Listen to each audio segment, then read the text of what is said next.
Bonjour, bien bon et fidèle internaute de Ziana.tv.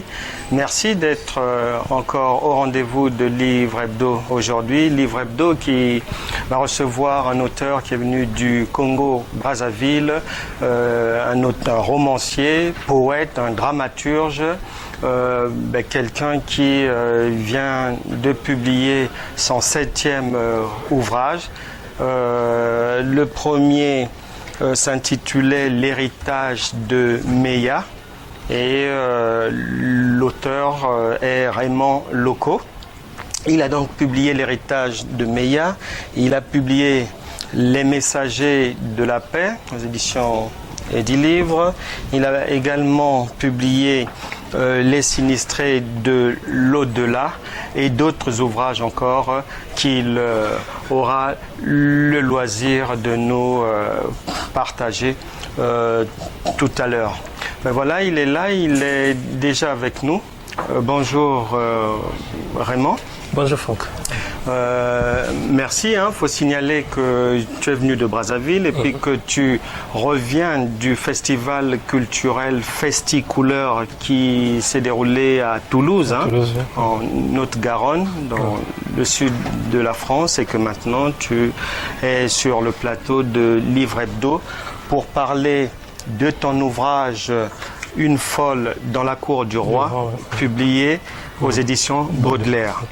Alors, Une folle dans la cour du roi, Raymond, lorsqu'on rentre dans ce récit, rapidement on se rend compte que tu n'écris pas uniquement pour les gens de ton pays. On a l'impression que tu écris pour l'Afrique ou pour tous les terriens.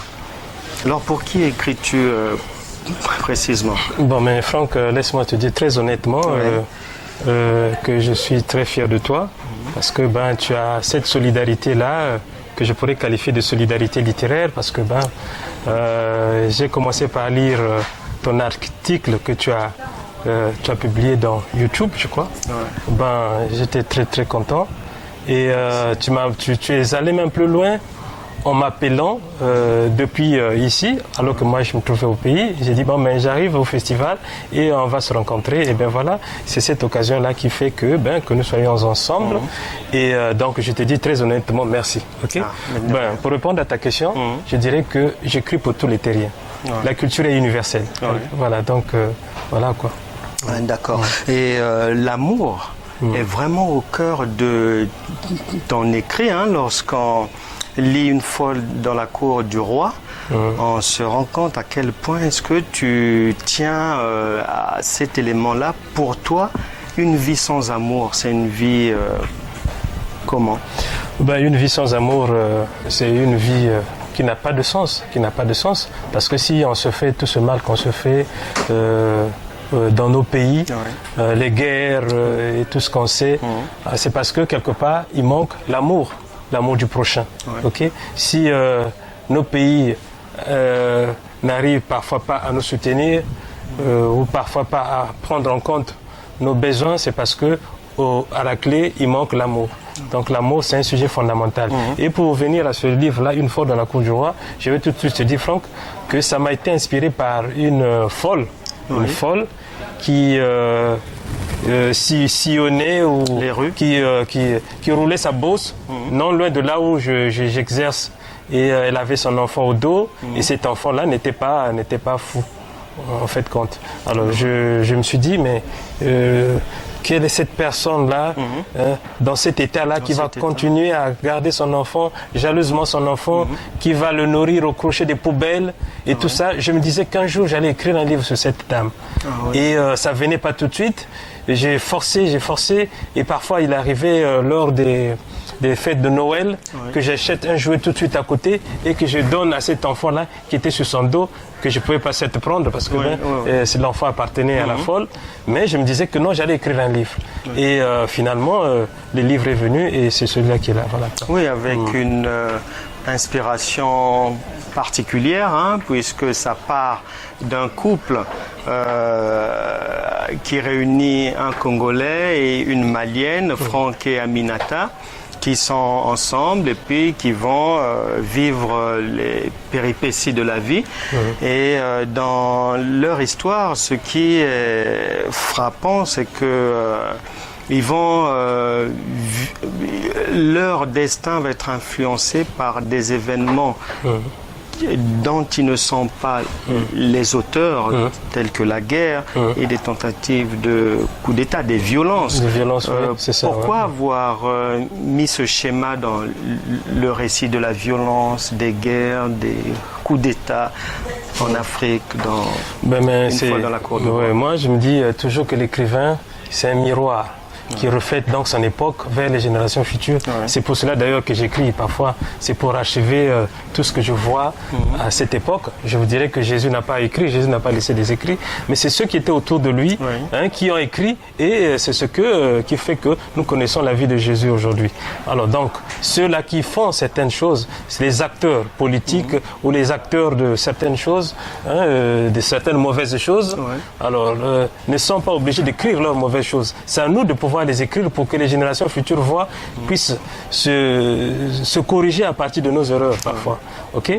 Alors donc, j'étais en train de dire là, une folle dans la cour du roi, un couple situé à Abidjan, donc, voilà. qui va vivre des péripéties dramatiques, et la dame va devenir malade, et là va s'en suivre vraiment la croix et la bannière pour son enfant. Pour son enfant, oui. Qui va vivre dans les immondices avec elle et tout. Et à la lecture de ton ouvrage, on se rend compte de l'impossibilité, si je peux dire, pour une maman d'oublier son enfant. Et non pas seulement ça, mais aussi de l'attachement d'un fils à sa mère, parce que ce fils, lorsqu'il grandit, il va rechercher cette folle. Oui.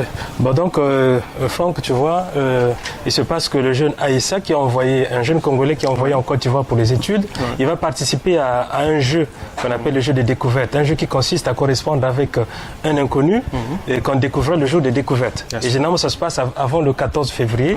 Comme ça, le 14 février, bon, ce sont les découvertes. Voilà.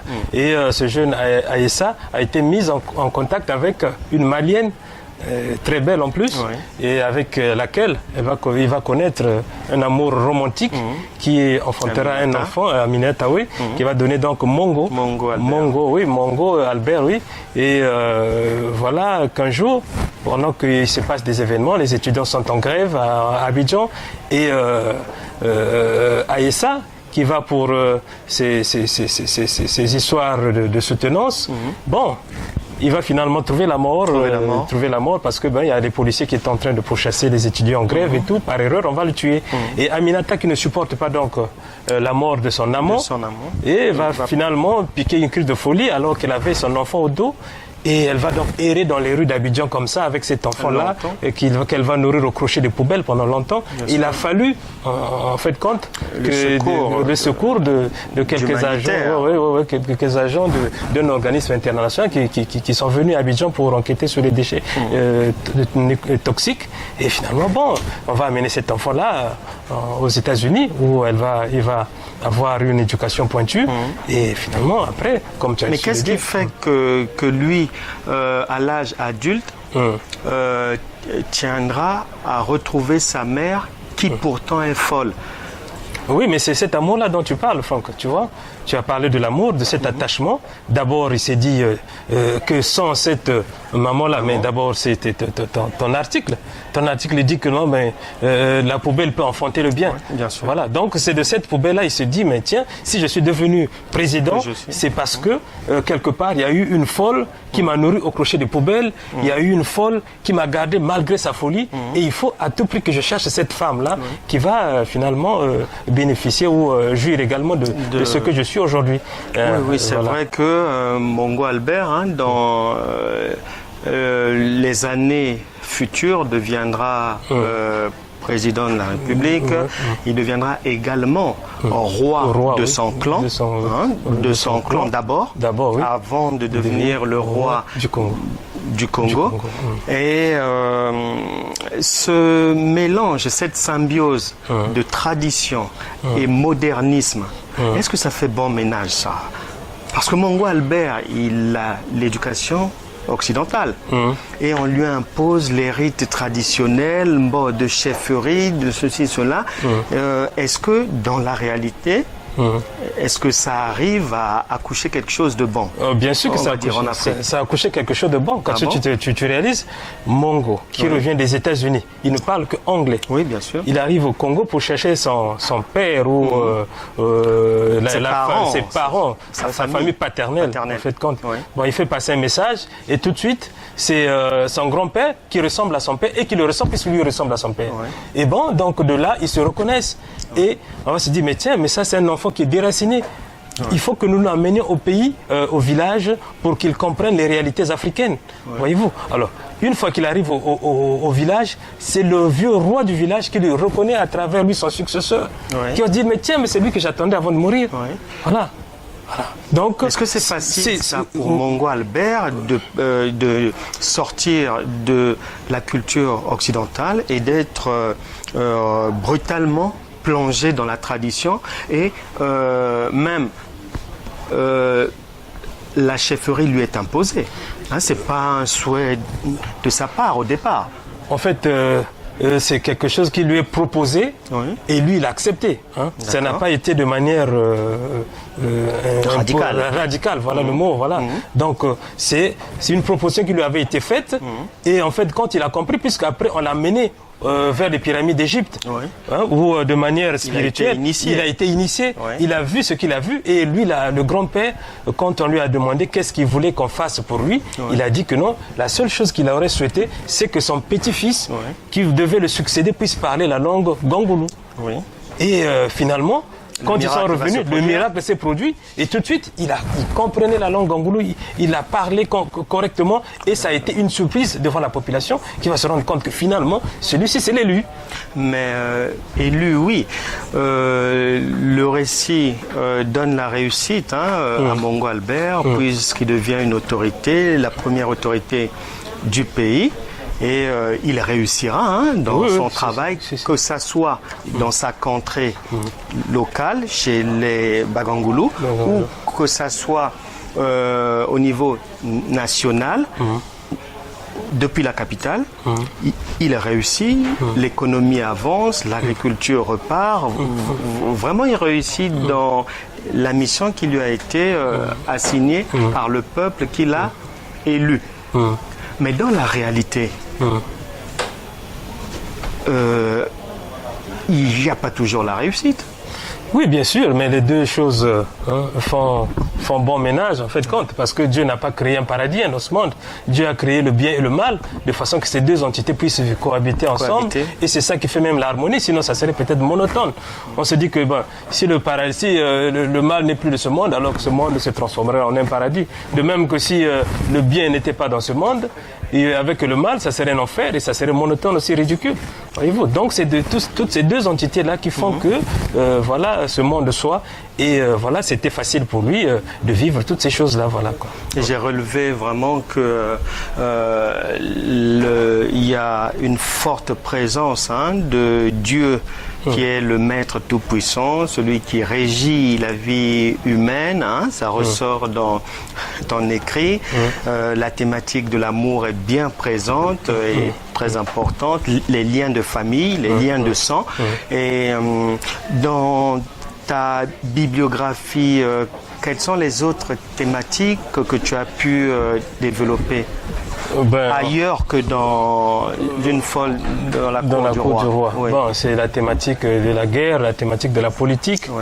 Cette politique-là qui devrait normalement nous rassembler, mais généralement qui nous divise parce que l'Afrique bouge L'Afrique bouge et ça bouge pas en bien, ça bouge en mal. Voyez-vous, donc ça nous interpelle tous.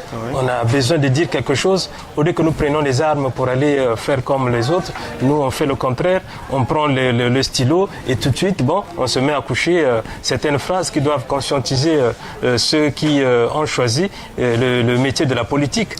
Et c'est leur choix, c'est vrai. Mais il faille bien qu'ils fassent cette politique-là, pas en tant que art de mentir, mais plutôt en tant que art de gérer la cité et encore de bien la servir. Voilà, c'est ça un peu. Voilà. Bien la gérer. Donc c'est toutes ces thématiques.